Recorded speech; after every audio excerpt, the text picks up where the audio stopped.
আল্লাহ তাআলা বলেন দুনিয়াতে ইসলাম ধর্ম ছাড়া হিন্দু ধর্ম, খ্রিস্টান ধর্ম, বৌদ্ধ ধর্ম, শিখ ধর্ম যে সমস্ত মানুষগুলো অবলম্বন করছে, এই সমস্ত ধর্মের অবলম্বীদের ব্যাপারে আমার আল্লাহ পাকের স্পষ্ট ঘোষণা হলো যে সমস্ত ব্যক্তিরা ইসলাম ধর্ম ছাইরা অন্য একটা ধর্মকে যারা গ্রহণ করেছে, আমার আল্লাহ বলেন ফালা ইউকবালা মিনহু, তাদের থেকে কোনো কাজ বা কোনো আমলকে গ্রহণ করা হবে না। ওহুয়া ফিল আখিরাতি মিনাল খাসিরিন, এবং সেই সমস্ত ব্যক্তিরা আখিরাতের জগতের মধ্যে ক্ষতিগ্রস্ত তারা হয়ে উঠবে।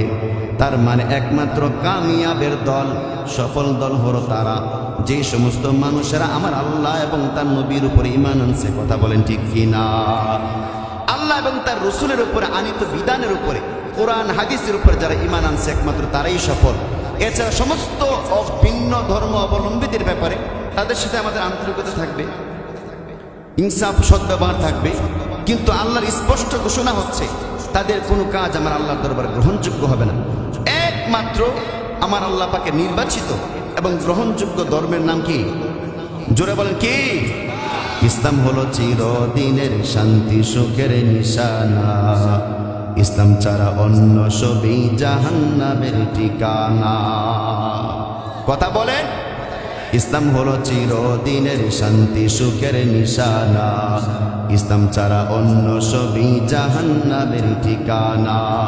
কেউ বা করে রাজতন্ত্র, কেউ বা করে গণতন্ত্র, কেউ বা করে রাজতন্ত্র, কেউ বা করে সমাজতন্ত্র, সবকিছু বন্ডামি আর সবকিছু বন্ডামি আর পেট পূজারির বাহানা, ইসলাম ছাড়া অন্য সবই জাহান্নামের ঠিকানা। কথা বলেন ঠিক কিনা? এই জন্য আল্লাহ রাব্বুল আলামিন স্পষ্ট ঘোষণা হলো ইয়া আইয়ুহাল্লাযীনা আমানু দুখুলু ফিস সিলমি কাফা, হে দুনিয়ার ঈমানওয়ালা বান্দাগণ, পরিপূর্ণভাবে ইসলামের মধ্যে তুমি প্রবেশ করো। পর্দার বিধান তুমি আগে পালন করে পর নিজেকে মুসলমান বলে তুমি দাবি করো।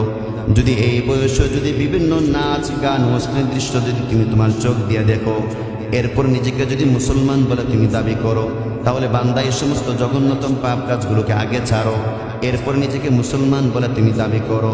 তবে আল্লাহ পাকের আনিত বিধিবিধানের উপরে কখনো এমন প্রশ্ন করা যাবে না যে এই বিধানটা আমার আল্লাহ পাক আমার উপরে কেন দিয়েছেন, মানুষের জন্য এমন বিধানটা আমার আল্লাহ পাক কেন দিয়েছেন। এমন প্রশ্ন করার নাম কিন্তু মুসলমানই না। আমার আল্লাহ পাক রব্বুল আলামিন কোরআনের মধ্যে ঘোষণা করলেন, আমাদের জাতির পিতা ইব্রাহিম আলাইহিস সালাতু ওয়াস সালামকে আমার আল্লাহ বলেন ইয়া ওয়ানাদাইনা আইয়াহু ইয়া ইব্রাহিম, ও ইব্রাহিম আসলিম, তুমি ইসলাম ধর্ম গ্রহণ করবা, তুমি আত্মসমর্পণ করো।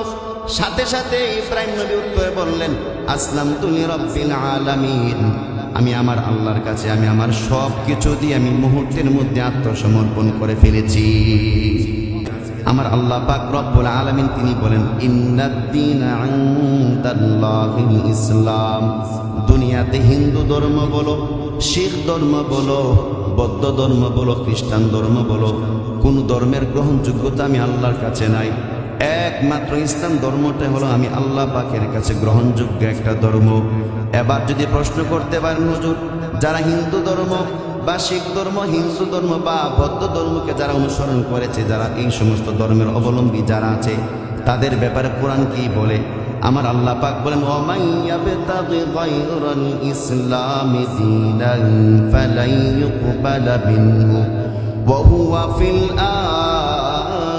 আখিরাতি মিনাল খাসিরিন।